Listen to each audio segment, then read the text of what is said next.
Fourth estate Tamil நேயர்களுக்கு அருள்மொழிவர்மனின் அன்பார்ந்த வணக்கங்கள். இது உங்கள் ஃபோர்த் எஸ்டேட் தமிழ் வழங்கும் தலையங்கம் நிகழ்ச்சி. இன்றைக்கு நம்முடைய தலையங்கம் நிகழ்ச்சியில் தமிழக வெற்றிக் கழகத்தினுடைய 2வது மாநில மாநாடு அது குறித்து தான் பேச போகிறோம். இந்த மாநில மாநாட்டினுடைய நோக்கம் என்னவாக இருக்க போகிறது, இது மட்டும் இல்லாமல் இதில் எதை பற்றியெல்லாம் திரு விஜய் அவர்கள் பேச வேண்டும் அல்லது பேச போகிறார் அப்படிங்கிற 2 விதமான விஷயங்கள் இருக்குது. இவற்றையெல்லாம் பற்றி இன்றைய தலையங்கம் நிகழ்ச்சியில் நாம் பேசவிருக்கிறோம். வாருங்கள் நிகழ்ச்சிக்குள் பயணிக்கலாம். இது உங்கள் ஃபோர்த் எஸ்டேட் தமிழ் வழங்கும் தலையங்கம் நிகழ்ச்சி. நலம் தரும் நல்லார் சித்த மருத்துவமனை இதய நோய், சர்க்கரை நோய், பக்கவாதம், சிறுநீரக பிரச்சனை, தண்டுவடம் மற்றும் மூட்டு பிரச்சனைகளுக்கு மிகச்சிறந்த மருத்துவமனை கிருஷ்ணகிரி, சென்னை மற்றும் மதுரை. தொடர்புக்கு 8807666117 மற்றும் 8807666118. Nimati Property Management. Contact 7667008999. அன்னை பர்னிச்சர்ஸ், அன்னை திருமண சீர்வரிசை பொருட்கள், டிவி, ஃபிரிட்ஜ், வாஷிங் மெஷின் உள்ளிட்ட 200க்கும் மேற்பட்ட பொருட்கள் அடங்கிய திருமண சீர்வரிசை ரூபாய் 99,000 மட்டுமே. தமிழகம் முழுவதும் இலவச டோர் டெலிவரி. தொடர்புக்கு 7550014440 9345044044. ஸோ தமிழக வெற்றி கழகத்தினுடைய 2வது மாநில மாநாடு மிகப்பெரிய எதிர்பார்ப்புகளுக்கு மத்தியில் தான் இந்த மாநாடு அப்படிங்கிறது கூட்டப்பட்டிருக்கிறது. காரணம் என்ன அப்படின்னா, என்னுடைய நேரடியான எதிரிகள் திமுக மற்றும் பாஜக அப்படின்னு முதல் மாநில மாநாட்டில் ஒரு கட்சியினுடைய நிலைப்பாடு என்ன அப்படிங்கிறத அறிவித்தார். அதே போல் அந்த நிலைப்பாட்டை அறிவிக்கக்கூடிய அதே சமயத்தில் நான் கூட்டணிக்கு பல இருக்கிறேன் அழைக்கிறேன் அப்படின்னு வெளிப்படையான அழைப்புகளையும் விடுத்திருந்தார். அதன் பிறகு இப்போ சமூகத்தில் பலவிதமான நிகழ்வுகள் அரங்கேறி இருக்கிறது. அவர் சொல்லக்கூடிய அரசியல் எதிரியான திமுக, கொள்கை எதிரியான பாஜக ஆகிய இருவரிடத்திலும் பார்த்தீங்கன்னா பலவிதமான நிறைகுறைகள் அப்படிங்கிறது கடந்த ஒரு ஆண்டில் நம்ம பார்த்துருக்குறோம். எவ்வளோ விஷயம் நடந்திருக்குது அப்படின்னு. அப்போ இவற்றை பற்றியெல்லாம் எந்த விதமான கருத்தை அவர் வைத்திருக்கிறார், எதையெல்லாம் முன்னிலைப்படுத்தி பேசப் போகிறார் அப்படிங்கிற ஒரு எதிர்பார்ப்பு உண்மையிலேயே அதிகமாக இருக்கிறது. இருந்தாலும் இந்த மாநாடு அப்படிங்கிறது எதை மையப்பொருளாக வைத்திருக்க போகிறது, வெற்றி பேரணியில் தமிழ்நாடு அப்படிங்கிறத குறிப்பிட்டு சொல்கிறாங்க. அப்படி வெற்றி பேரணியில் தமிழ்நாடு அப்படின்னா தங்களுடைய தலைமையிலான ஒரு கூட்டணியை நாங்கள் உருவாக்க போகிறோம் அப்படிங்கிறத மீண்டும் அறிவிக்க போகிறாரா, அல்லது ஏற்கனவே இருக்கிற எத்தனை கூட்டணிகள் இருந்தாலும் நாங்கள் தான் மாற்று, நாங்கள் தான் முதன்மை சக்தி, நாங்கள் தான் ஆட்சியை பிடிக்க போகிறோம் அப்படிங்கிற தனித்தே நாங்கள் போட்டிட போகிறோம் அப்படிங்கிறத அறிவிக்க போகிறாரா அப்படின்னு நம்ம பார்க்க வேண்டியதாக இருக்கிறது. ஏன்னா இப்போது வரைக்கும் தமிழக வெற்றி கழகத்தோடு நாங்கள் இணைய விரும்புகிறோம், நாங்கள் கூட்டணி வைக்க விரும்புகிறோம் அப்படின்னு பிரதானமான கட்சிகள் யாரும் முன் வரலை, அது தங்களுடைய கருத்துக்களை வெளிப்படுத்தலை அப்படிங்கிறத நம்ம பார்க்குறோம். அப்போ அவருடைய எண்ணம் என்னவாக இருக்கும், அல்லது என்ன பண்ண முடியும் அப்படின்னு பார்த்தோம் அப்படின்னா தனித்து தான் போட்டியிட முடியுங்கிறது தான் கலை யதார்த்தமாக இருக்கிறது. இந்த நேரத்தில் இவர் வருகிற 21ஆம் தேதி, அதாவது நாளை மறுநாள் வியாழக்கிழமை மாநாட்டை கூட்டியிருக்கிறார்.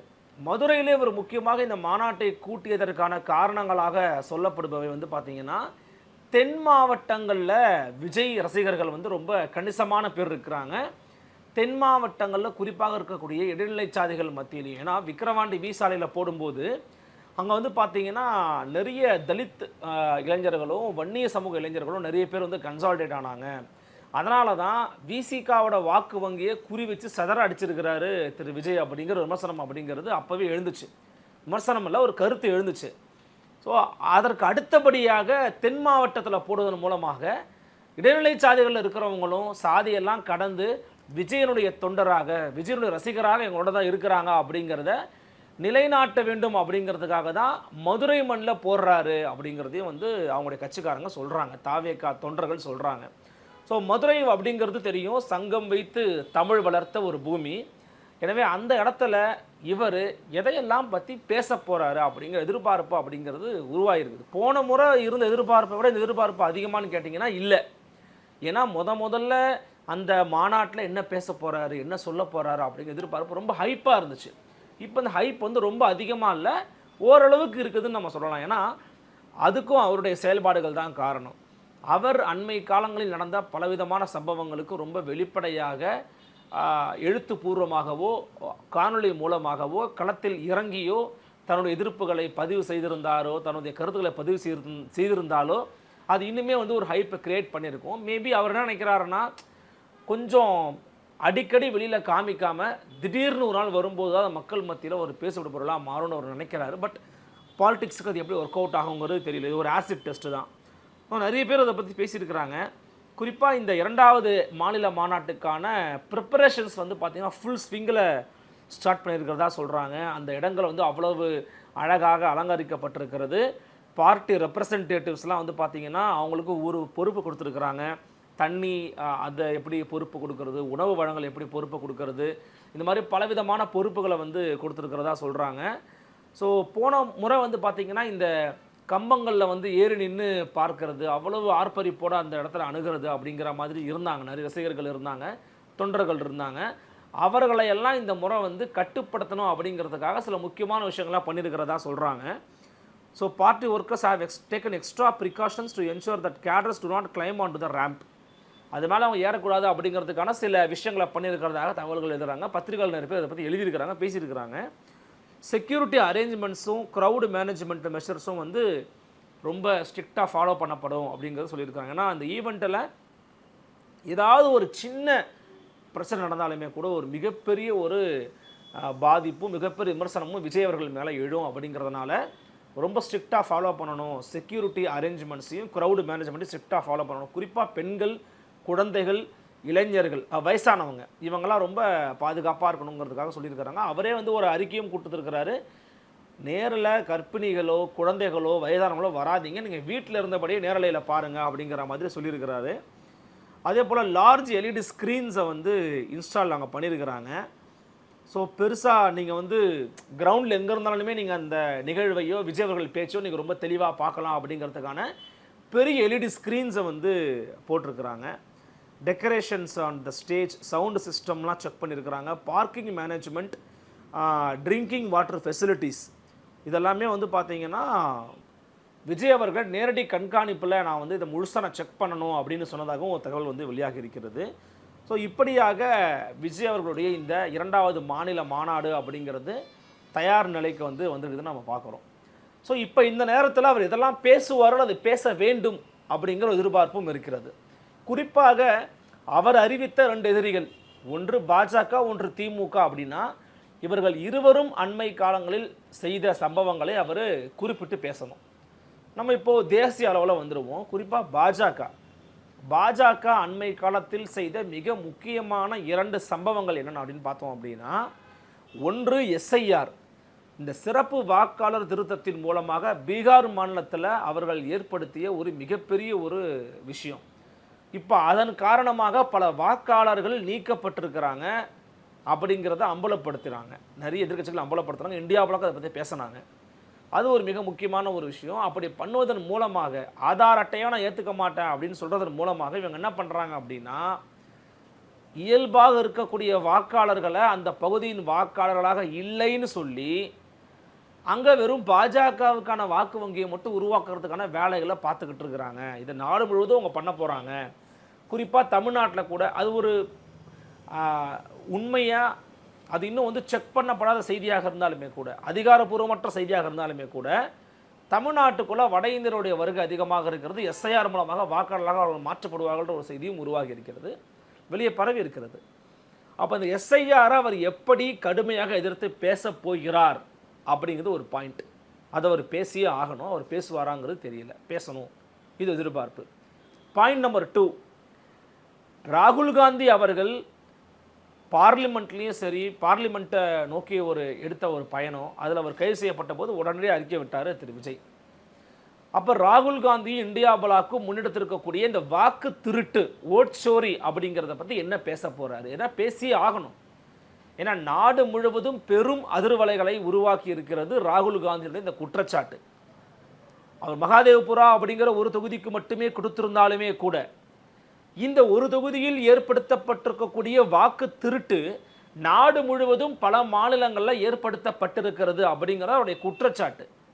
அப்போ அந்த குற்றச்சாட்டுக்கு பதிலளிக்க வேண்டிய தேர்தல் ஆணையம், அந்த தேர்தல் ஆணையம் பதில் சொல்கிறதுக்கு முன்னாடியே தேர்தல் ஆணையத்தை குற்றம் சொன்னாங்க அப்படின்னா பாஜகவினர் வந்து தேர்தல் ஆணையத்துக்கு அரணாக நின்று பாதுகாப்பது, பாஜக எப்படி தேர்தல் ஆணையத்தை தன்னுடைய கைப்பாவையாக பயன்படுத்தி கொண்டிருக்கிறது, இவற்றையெல்லாம் திரு விஜய் பேச வேண்டும் அல்லது பேச போகிறார் அப்படிங்கிற ஒரு எதிர்பார்ப்பு இருக்கு.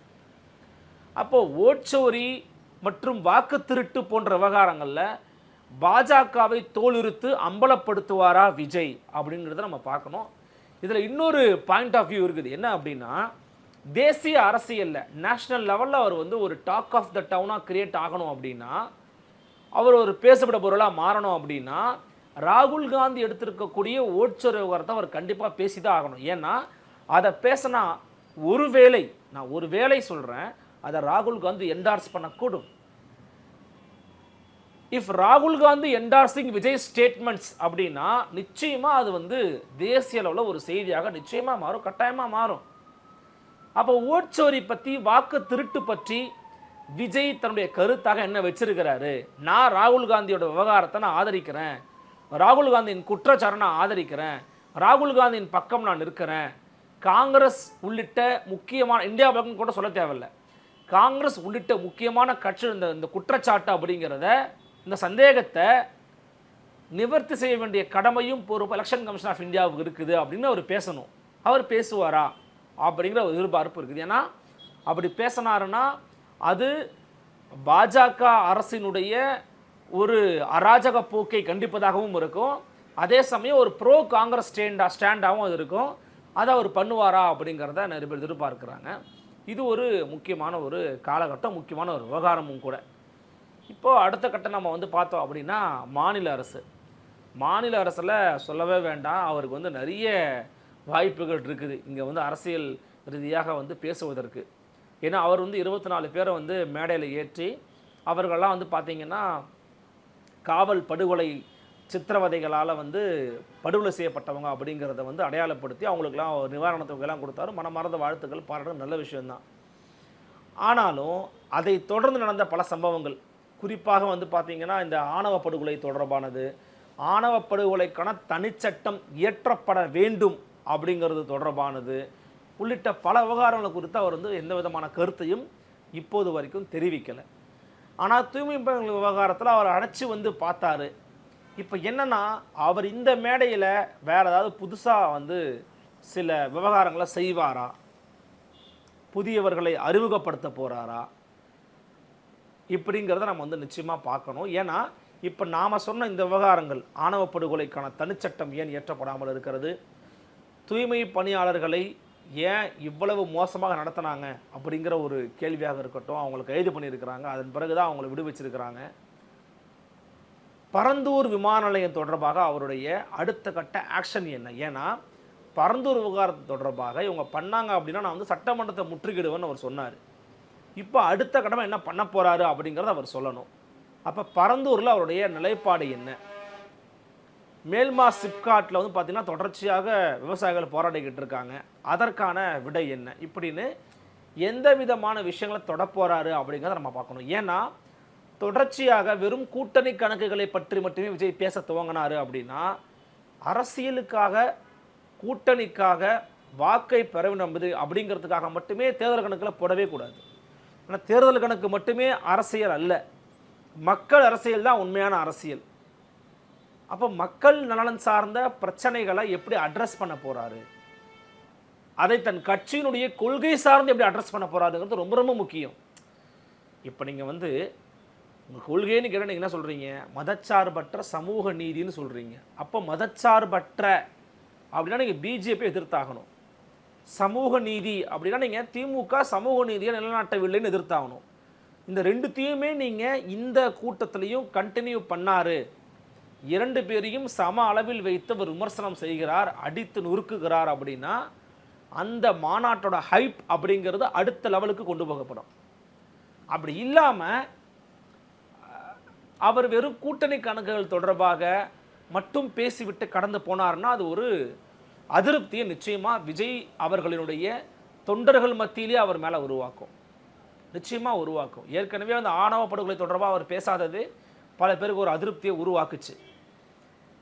விஜய்க்கு இருக்கக்கூடிய மிகப்பெரிய வாய்ப்பு அல்லது மிக பிரகாசமான ஒரு விஷயம் என்னன்னு கேட்டிங்க அப்படின்னா, விஜய் அவர்கள் இதை பேசணும், விஜய் அவர்கள் இதை செய்யணும், விஜய் அவர்கள் இதற்கு ரியாக்ட் பண்ணணும் அப்படின்னு யாரெல்லாம் பேசுகிறோம் அப்படின்னு பார்த்தீங்கன்னா, நம்மை போன்ற ஊடகவாளர்கள் பேசுகிறாங்க, மூத்த பத்திரிகையாளர்கள் பேசுகிறாங்க, சமூக ஆர்வலர்கள் பேசுகிறாங்க, ஆக்டிவிஸ்ட்டுகள் பேசுகிறாங்க, மற்றும் எதிர்கட்சிகளில் இருக்கிறவங்க எல்லாருமே விமர்சனங்களை வைக்கிறாங்க. என்னங்க நீங்கள் கட்சி ஆரம்பிச்சிட்டிங்க, மக்கள் பிரச்சனையை பேசாமல் இருக்கிறீங்க, எல்லாத்துக்கும் குரல் கொடுக்காமல் இருக்கிறீங்கன்னு.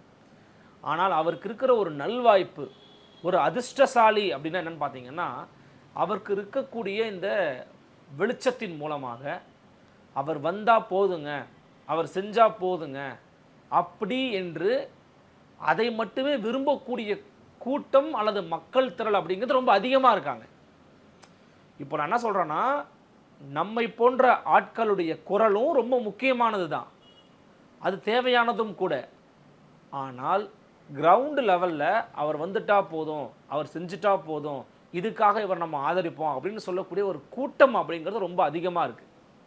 இப்போ அதனால தான் வந்து பார்த்தீங்கன்னா, உண்மையில ஒரு விஷயத்தை ஒத்துக்கிட்டு தான் ஆகணும். திமுக வந்து விஜய் அவர்களுடைய வருகை, தாவேக்காவோட வருகையை பார்த்து அச்சப்படுறாங்க, அது பயப்படுறாங்க, ஒரு நடுக்கம் இருக்குங்கிறது எங்கே தெரிஞ்சுக்கலாம் அப்படின்னா, யாரை வேண்டுமானாலும் கூட்டணிக்கு கூப்பிடுறது. நீங்கள் வரீங்களா வாங்க.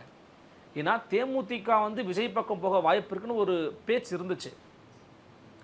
விஜயகாந்த் அவர்களுடைய மண்ணு முதரை, அது மட்டும் இல்லாமல் அந்த டைமிங் இதெல்லாம் சேர்த்து வச்சு விஜயகாந்தோட அவர்களுடைய தேமுதிக கட்சியை கூட இவங்களோட கூட்டணி வைக்கலான்ற ஒரு டாக் இருந்த நேரத்தில் தேமுதிகவை இப்போ திமுக பக்கம் இழுத்துட்டாங்க அப்படிங்கிற ஒரு செய்தியை நம்ம செய்வழி செய்தியாக கேட்க முடிகிறது. அப்போ தேமுதிக உட்பட எந்த கட்சியாக இருந்தாலும், அதாவது நான் என்ன சொல்கிறேன்னா, தவறான அவங்கள குறைச்சி எடை போடலை, ஒப்பீட்டளவில் குறைவான வாக்கு சதவீதத்தை வச்சுருக்கிறாங்க அவங்க தேமுதிக. அவங்களுக்கு சில பாக்கெட்ஸில் மட்டும்தான் ஓட்டுகள் இருக்குது. அவங்கள கூட நீங்கள் வாங்கன்னு கூப்பிட்டுக்கிறது, ஓபிஎஸ்ஸா வாங்கன்னு பேசுறது. அப்போது இதனுடைய இந்த இந்த இந்த வெளிப்பாடு அப்படிங்கிறது விஜய் பக்கம் யாரும் போயிடவும் வேண்டாம், அதிமுக பக்கமும் யாரும் போயிட வேண்டாம், இந்த ரெண்டுமே இருக்குது அப்படிங்கிறத அவங்க ஸ்மெல் பண்ணுறாங்க. அப்போது விஜயை தனித்து விடுவது அப்படிங்கிறது ஏதோ ஒரு வகையில் இவங்களுக்கு லாபமாக தான் மாறும், திமுக அவர்களுக்கு லாபமாக தான் மாறும். அதனால தான் இப்போ கூட விஜய் அவர்கள் பிஜேபி ஏடிஎம்கே அலையன்ஸுக்கு வந்துட்டார் அப்படின்னா நிச்சயமாக இந்த அலையன்ஸு திமுக அலையன்ஸை தோற்கடிச்சோன்ற ஒரு பார்வை ஒன்று இருக்குது, ஒரு பார்வை இருக்குது. நான் அது நடக்கும்னு சொல்லலை, ஒரு பார்வை இருக்குது. ஏன் அப்படின்னா, ஈவன் ஹீஸ் ஆன்டி பிஜேபி, ஏன்னா இதே போல் ஆன்டி பிஜேபி ஸ்டாண்டில் இருந்தவங்க தான் இன்றைக்கி இருக்கிறவர் தான் டாக்டர் திருமாவளவன். அவர் ஒரு காலத்தில் திமுக அலையன்ஸோடு இருந்தால் அப்போ அங்கே பிஜேபி இருந்துச்சு. அதே மாதிரி கூட இவங்க இருக்கலாம் அல்லது இருக்க வாய்ப்புகள் இருக்குது. மோசமான சூழல் கருதி நாங்கள் போய் நிற்கிறோம் அப்படின்னு அவங்க சொன்னால் கூட மக்கள் அதை ஏற்றுக்குருவாங்க, அவங்களோட தொண்டர்கள் ஏற்றுக்குருவாங்க அப்படின்னு ஒரு பார்வை முன்வைக்கிறாங்க. ஸோ ஒப்பீட்டளவில் அவர் என்ன மாதிரி ஸ்டாண்ட் எடுப்பார் அப்படிங்கிறது நமக்கு தெரியாது. ஆனால் அவர் தான் நான் தான் வெற்றி வேட்பாளர், நான் தான் முதல்வர்னு அவர் சொன்ன பிறகு தனித்து நிற்பதான் வாய்ப்புகள் ரொம்ப ரொம்ப அதிகமாக இருக்குது அப்படிங்கிறத நம்ம பார்க்குறோம். ஸோ திமுகவுக்கு வந்து ஒரு நடுக்கமோ ஒரு அச்சமோ இருக்கா அப்படின்னு கேட்டிங்கன்னா இருக்குதான். வெளிப்படுத்திக்க மாட்டாங்க, யாரும் வெளிப்படையாக சொல்ல மாட்டாங்க, ஆனால் இருக்குது அப்படிங்கிறதுக்கான யதார்த்த புரிதல் நமக்கு வருது. ஏன்னா அவன் செயல்பாடு வந்து நமக்கு புரிஞ்சுக்கிறோம். அதே சமயம் மற்ற கட்சிகளும் விமர்சிக்க துவங்கி இருக்கிறாங்க. குறிப்பாக நாம் தமிழர் கட்சியினுடைய தலைமை ஒருங்கிணைப்பாளர் திரு சீமான் அவர்கள் விமர்சிக்க துவங்கிட்டார். இது வரைக்கும் ஒரு அமைதியாக தான் இருந்தார், அதாவது பெருசாக அவர் விமர்சிக்காமல் கடந்து போயிடுவார். ஆனால் இந்த மாதிரி விமர்சிக்க துவங்கி இருக்கிறார். இப்போது நம்ம இது எப்படி புரிஞ்சுக்கலாம் அப்படின்னா, அவர் ஏன்னா சீமான் விமர்சிக்கிறதுக்கான மிக முக்கியமான காரணம் அவருடைய கிரவுண்டையும் அவர் டச் பண்ணுறாரு. ஒருவேளை அவர் வெறும் பெரியார் திராவிட கட்சி சொன்னதாக கூட அவர் பெருசாக டச் பண்ணியிருக்க மாட்டார். அவர் தமிழ் தேசியமும் திராவிடமும் எனது கண்கள்னு சொல்லும்போது அவருடைய கிரவுண்டை டச் பண்ணுறதுனால என்னுடைய தனி பிளே கிரவுண்டுங்கிறது தமிழ் தேசியம், யூனிக்கான ஒரு கிரவுண்டு. இந்திய பெருநிலத்தில் காங்கிரஸுக்குன்னு ஒரு கிரவுண்ட் இருக்குது, இந்துத்துவான்னு ஒரு கிரவுண்ட் இருக்குது, கம்யூனிசம்னு ஒரு கிரவுண்ட் இருக்குது, திராவிடம்னு ஒரு கிரவுண்ட் இருக்குது, தலித்தியம்னு ஒரு கிரவுண்ட் இருக்குது. இந்த கிரவுண்டுக்கெல்லாம் இன்னொரு கிரவுண்டு, அடுத்த கிரவுண்டு தான் பார்த்தா தமிழ் தேசம்னு ஒரு யூனிக்கான ஒரு பிளேஸை உருவாக்கி அதில் 8% ஓட்டை வாங்கி அதில் ஒரு மாநில கட்சியாக வந்து அங்கீகாரம் பெறதெல்லாம் சாதாரணமான விஷயம் கிடையாது. அந்த விஷயத்தை செய்து காட்டியிருக்கிறார் திரு சீமான். அப்போது நம்மளுடைய ஐடியாலஜியும் அவர் சொல்லி ரெண்டுமே ஒன்று தான் அப்படின்னு அவர் கொண்டு போகிறாருன்னா அவருக்கு ஏற்படக்கூடிய ஒரு நெருக்கடி, அப்போ அந்த நெருக்கடியை நிவர்த்தி பண்ணணும்னா நாம் பேசுகிறதாப்பா தமிழ் தேசம்னு அவர் அட்டாக் பண்ண வேண்டிய ஒரு இடத்துக்கு வந்து நகர்றாரு. அது இயல்பு எதிர்பார்த்த ஒன்று தான். தேர்தல் நெருங்கும் போது எந்த கட்சியும் வருடி கொடுத்துக்கிட்டு இருக்க முடியாது. தாவேக்காவும் நாம் தமிழர் கட்சி விமர்சனம் பண்ணுவாங்க, நாம் தமிழர் கட்சியும் தாவேக்கா விமர்சனம் பண்ணுவாங்க. இவங்க விமர்சனம் பண்ணிக்கிறதுனால ஒருத்தர் வளர்ந்துருவார் அல்லது ஒருத்தரை நம்ம விட்டுருவோம் அப்படிங்கிறதெல்லாம் வந்து அரசியலில் வந்து வேலைக்கு ஆகாத விஷயங்க. எல்லாரும் விமர்சனம் பண்ணி தான் ஆகணும், வேறு வழியே கிடையாது. அப்படி பண்ணிட்டாங்கன்னா இவங்களுக்காக வேலை பார்க்குறாங்க. தாவேக்கா நாத்தாக்காவை திட்டாங்கன்னா திமுக வேலை பார்க்குறாங்கன்னும், நாத்தாக்கா தாவேக்காவை திட்டாங்கன்னா திமுக வேலை பார்க்குறாங்கன்னு சொல்லவே முடியாது. ஏன்னா 2 பேருக்குமே முரண்பாடுகள் இருக்கலாம். அப்போ அதை நோக்கி அவங்க நகருவாங்க. ரைட்டு. இப்போ நான் என்ன சொல்ல வரேன்னா, அப்போ அவருடைய கூட்டம் வந்து எந்த எதிர்பார்ப்புமே இல்லாமல் நீங்கள் என்ன பண்ண போகிறீங்கன்னு சொல்ல தேவையில்ல, நீங்கள் என்ன செய்ய போகிறீங்கன்னு சொல்ல தேவையில்ல, நாங்கள் உங்களுக்கு வந்து துணை நிற்கிறோம் அப்படின்னு சொல்லக்கூடிய ஒரு கூட்டம் இருக்குல்ல, அந்த கூட்டம் வந்து பார்த்தீங்கன்னா ஓட்டா மாறுமா மாறாதா அப்படிங்கிறது யாருக்குமே தெரியாது. அப்போ அந்த கூட்டத்தை டார்கெட் பண்ணுறதுக்கு எல்லாருமே விரும்புவாங்க. அது திமுக விரும்பும், நாம் தமிழர் கட்சி விரும்பும், எவ்ரிபடி வில் லைக். இல்லைங்க அங்கே போகாதீங்க, நாங்கள் தான் சரியான மாற்று அப்படின்னு ஒரு அரசியல் பண்ணுறது அவங்களுடைய அரசியல். அதை கண்டிப்பாக செய்வாங்க. ஆனால் அதை தடுக்க வேண்டியது விஜயனுடைய பொறுப்பு, விஜயனுடைய கடமை. அவங்க எதிர்பார்க்கலை, அவங்க விரும்பலை, நம்ம எதுவுமே சொல்லாட்டியுமே கூட அவங்க நம்ம ஓட்டு போட்டுருவாங்க அப்படிங்கிற நிலைமையில் திரு விஜய் அவர்கள் இருக்கக்கூடாதுங்கிறது தான் யதார்த்தமான விஷயம். நாம் எதுவும் எதிர்பார்க்கலை, நான் அவர்கிட்ட எந்த விதமான கொள்கையை எதிர்பார்க்கல, அவர் கோட்பாடு சொல்ல வேண்டாம், அவர் நின்னா போது ஓட்டு போடுவோன்னு ஒரு பாமரன் சொல்லலாம். ஆனால் ஒரு கட்சியின் தலைவர் சொல்லக்கூடாது. அப்போது ஒரு கட்சியின் தலைவர் தன்னுடைய தொண்டர்களை அரசியல்மயப்படுத்த வேண்டிய தேவை இருக்குது. அப்போ அரசியல்மயப்படுத்தணும் அப்படின்னா முதன்மை எதிரியான பாஜகவை நீங்கள் எப்படி விமர்சனம் பண்ணுறீங்க, பாஜகவை எங்கே நீங்கள் இக்னோர் பண்ணுறீங்க, ஒடுக்குறீங்க அப்படிங்கிறத நம்ம பார்க்கணும். அப்போ இந்த மாநாட்டில் பாஜகவுக்கு எதிராக வைக்கப்பட்டிருக்கக்கூடிய பல்வேறு விதமான விமர்சனங்கள், ஓட்சோரி உட்பட, வாக்கு திருட்டு இந்த விவகாரத்தில் உட்பட, பாஜகவின் வாக்கு திருட்டு அப்படிங்கிற விவகாரத்தை பற்றி அவர் எவ்வளோ தூரம் பேச போகிறாரு, எப்படி பாஜகவை அம்பலப்படுத்த போகிறாரு அப்படிங்கிறது ஒரு பக்கம் பார்க்கணும். இன்னொரு பக்கம் திமுக மீதான விமர்சனங்களை எப்படி அவர் முன்வைக்க போகிறாரு அப்படிங்கிறத நம்ம பார்க்கணும். இவற்றெல்லாம் சேர்ந்து தான் இருக்கிறது விஜயனுடைய 2வது மாநில மாநாட்டினுடைய கருத்துகள் அப்படிங்கிறது. இவற்றெல்லாம் பற்றி பேசி அதன் பிறகு தங்கள் கட்சியோட நிலைப்பாட்டை அவர் அறிவிக்க போகிறாரா, எந்த மாதிரியான புதிய திட்டங்களை அவர் சொல்ல போகிறாரு. ஏன்னா இப்போ வந்து வரைக்கும் பார்த்தீங்கன்னா தமிழக அரசு அறிவித்திருக்கக்கூடிய இந்த திட்டங்கள் இந்த 10 மாதத்தில் செய்து முடிக்கவே முடியாது அப்படிங்கிற விமர்சனம் நிறையவே இருக்குது. வெறும் பேரளவுக்கான திட்டங்களாக இருக்குதுன்றதை சொல்கிறாங்க. அப்போ அதை எப்படி இவர் அட்டாக் பண்ண போகிறாரு அப்படிங்கிறதையும் நம்ம வந்து பார்க்கணும். குறிப்பாக திமுக பாஜக அப்படிங்கிறவங்களை தாண்டி மற்ற யாரெல்லாம் அவர் தொட போகிறாரு அப்படிங்கிற ஒரு விஷயம் அடங்கி இருக்கிறது. அட் த சேம் டைம் தமிழக வெற்றி கழகத்தோட ஆட்சி அமைஞ்சது, அவங்களுடைய நோக்கம் என்னென்னா நாங்கள் 67 77 2000 நடக்கும்னு சொல்கிறாங்க. அப்படி பண்ணிங்கன்னா நீங்கள் என்ன பண்ண போகிறீங்கிற திட்டத்தை நீங்கள் கொடுக்கணும், ஒரு வரைவை கொடுக்கணும். அப்படி ஒரு டிராஃப்டை தாவேக்கா வெளியிட வாய்ப்பு இருக்கா அல்லது வெளியிடுவாரா அப்படிங்கிற எதிர்பார்ப்பு இருக்குது. இப்போ இப்படிப்பட்ட எதிர்பார்ப்புகளை நிறைவேற்ற போகிறாரா விஜய்? அவருடைய மாநில மாநாடு அப்படிங்கிறது எப்படி அரங்கேற போகிறது, அவர் இது போன்ற விஷயங்கள்லாம் பேச போகிறார் அப்படிங்கிற விஷயத்தை நம்ம பொறுத்திருந்தான் பார்க்க போகிறோம். இவற்றை பற்றி உங்களுடைய எண்ணங்கள் என்ன அப்படிங்கிற கமெண்ட் செக்ஷனில் பதிவு பண்ணுங்கள். உங்களோட எதிர்பார்ப்பு என்னங்கிறதையும் கமெண்ட் செக்ஷனில் பதிவு பண்ணுங்கள். ஒரு ஊடகவியலாளராக ஒரு பொதுவான இடத்துல இருந்து ஒரு புதிய கட்சிக்கு தலைவராக இருக்கிறவர் எதெல்லாம் பேச போகிறார், அதெல்லாம் பேசணும் அப்படிங்கிறத நாம் சொல்லியிருக்கிறோம். பொறுத்திருந்து பார்க்கலாம் என்ன நடக்கப் போகிறது என்று. மிக்க நன்றி.